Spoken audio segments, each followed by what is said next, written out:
আসসালামু আলাইকুম। কেমন আছেন সবাই? এশা কিচেন ওয়ার্ল্ডের আরেকটি নতুন রেসিপিতে আপনাদের সবাইকে স্বাগত জানাই। আজকে আমার রেসিপি দুর্দান্ত স্বাদের বেগুনের ভর্তা। কিন্তু এত সহজভাবে করে দেখাবো এই ভর্তাটা, আপনি চাইলেই চটজলদি করে বাসায় তৈরি করে নিতে পারবেন। সময় লাগবে মাত্র 10 মিনিটের মতো। না আছে পোড়ানোর ঝামেলা, না আছে বাটাবাটি করার কোনো ঝামেলা। এর জন্যই প্রথমে আমি বেগুনটাকে ভালো করে ধুয়ে নিয়েছি এবং একটু মোটা মোটা করে কেটে নিচ্ছি ভিডিওতে দেখানোর মতো। দেখলেই বুঝতে পারবেন। বেশি পাতলা করে কাটবেন না, কারণ যেহেতু আমরা এটা পোড়াবো না, হালকা তেলের মধ্যে ছেঁকে নেব, তাই বেশি পাতলা করে কাটলে এর মধ্যে ভেজা ভেজা ভাবটা চলে যাবে, তখন আর ভর্তাটা খেতে ভালো লাগবে না। চেষ্টা করবেন একটু মোটা মোটা করে কাটতে। এবার এর মধ্যে দিয়ে দিলাম পরিমাণ মতো লবণ, হালকা হলুদ এবং অল্প একটু মরিচের গুঁড়া। এবার সবগুলো বেগুনের সাথে এই হলুদ, মরিচ আর লবণ হাত দিয়ে ভালো করে ডলে ডলে মেখে নেব, যেন সব দিকেই সমানভাবে লাগে এবং লবণটাও ভালো করে বেগুনের মধ্যে ঢুকতে পারে। রেখে দেব 2-3 মিনিটের জন্য রেস্টে।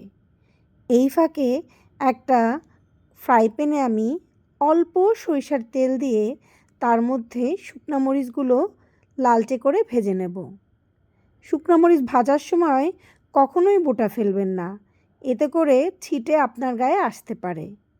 ভাজা হয়ে গেলে উঠিয়ে নেব। এবার ওই তেলের মধ্যেই দিয়ে দেব 5-6 কোয়া রসুন। আস্ত আস্ত দিলে একটু ভিতরে কাঁচা কাঁচা ভাব থাকে, তাই ভর্তাটা তখন খেতে দারুণ লাগে। এগুলোকেও আমি লালচে করে ভেজে নিয়ে উঠিয়ে নিয়েছি। 2-3 মিনিট রাখার কারণে দেখুন বেগুনগুলো থেকে কি সুন্দর হালকা হালকা পানি ছেড়ে দিয়েছে। এবার ওই তেলের মধ্যেই আমি বেগুনগুলোকে দিয়ে দিচ্ছি। সবগুলো বেগুন দেওয়া হয়ে গেলে ঢেকে 1 থেকে 2 মিনিটের মতো জোর আঁচে ভেজে নেব। উল্টিয়ে দেখে নেব ভাজা হয়েছে কি না। আমার সবগুলো বেগুনের এক পাশ ভালোভাবে ভাজা হয়ে গেছে। একটু পোড়া পোড়া করে ভাজবেন, এতে বেগুনটা খেতে খুব ভালো লাগে। আরও অল্প একটু তেল দিয়ে দিলাম, দিয়ে আবার ঢেকে দেব। 2-3 মিনিট পর অপর পাশও হয়ে যাবে। যেহেতু বেগুনগুলো একটু সময় মাখিয়ে রেখেছি, তাই ভাজতে বেশি সময় লাগবে না। 4 থেকে 5 মিনিটের মধ্যেই বেগুনগুলো সুন্দর পোড়া পোড়া হয়ে ভাজা হয়ে গেছে। সব কিছু এক প্লেটে উঠিয়ে নিয়েছি এবং ঠান্ডা হওয়ার পর বেগুনগুলোর যে খোসা আছে সেগুলো আলতো হাতে ছাড়িয়ে নিচ্ছি।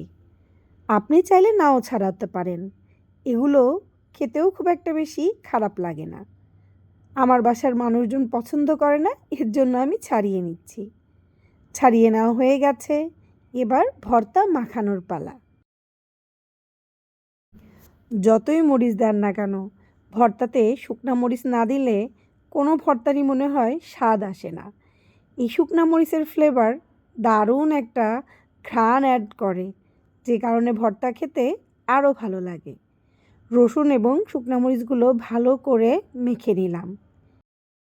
এবার এর মধ্যে দিয়ে দেব পাতলা করে কেটে রাখা পেঁয়াজ। এই ভর্তায় চেষ্টা করবেন কাঁচা পেঁয়াজ দিতে। বেগুনের সাথে কাঁচা পেঁয়াজের স্বাদ দুর্দান্ত লাগে। অল্প একটু কাঁচামরিচ দিয়ে দিচ্ছি, স্বাদ এবং ফ্লেভার দুটোই হবে, ঝালও একটু বৃদ্ধি পাবে। পেঁয়াজ বেশি জোরে মাখতে যাবেন না, আলতো হাতে মেখে নেবেন। যেহেতু কাঁচা পেঁয়াজ আর নতুন পেঁয়াজ থেকে বেশি পানি বের হয়, চেষ্টা করবেন আলতো হাতে মাখতে। এবার আমার কাছে মনে হয়েছে অল্প একটু লবণ লাগবে, যেহেতু ভাজার সময় আমি যথেষ্ট পরিমাণে লবণ দিয়েছি। জাস্ট টেস্টের জন্য যেটুকু দরকার সেটুকু দিয়ে নিলাম বেশি করে সরিষার তেল আর ধনিয়া পাতা। শীতকালে ধনিয়া পাতা ছাড়া ভর্তা খেতে একটুও ভালো লাগে না। আলতো হাতে মাখিয়ে নিচ্ছি। হয়ে গেছে আমার পোড়ানো ছাড়া, বাটাবাটির ঝামেলা ছাড়াই দুর্দান্ত স্বাদের বেগুন ভর্তা। এই ভর্তার স্বাদ একবার খেলে মুখে লেগে থাকবে। যতবারই বানাবেন না কেন বাসার সবাই বলবে আরেকবার বানিও। রেসিপিটা ভালো লাগলে অবশ্যই একটা লাইক, কমেন্ট এবং ফ্রেন্ডস অ্যান্ড ফ্যামিলির সাথে রেসিপিটা শেয়ার করতে ভুলবেন না। তাহলে আজকে এখান থেকেই বিদায় নিচ্ছি। অবশ্যই বানিয়ে খাবেন বাসায় দুর্দান্ত স্বাদের বেগুন ভর্তা। আল্লাহ হাফেজ।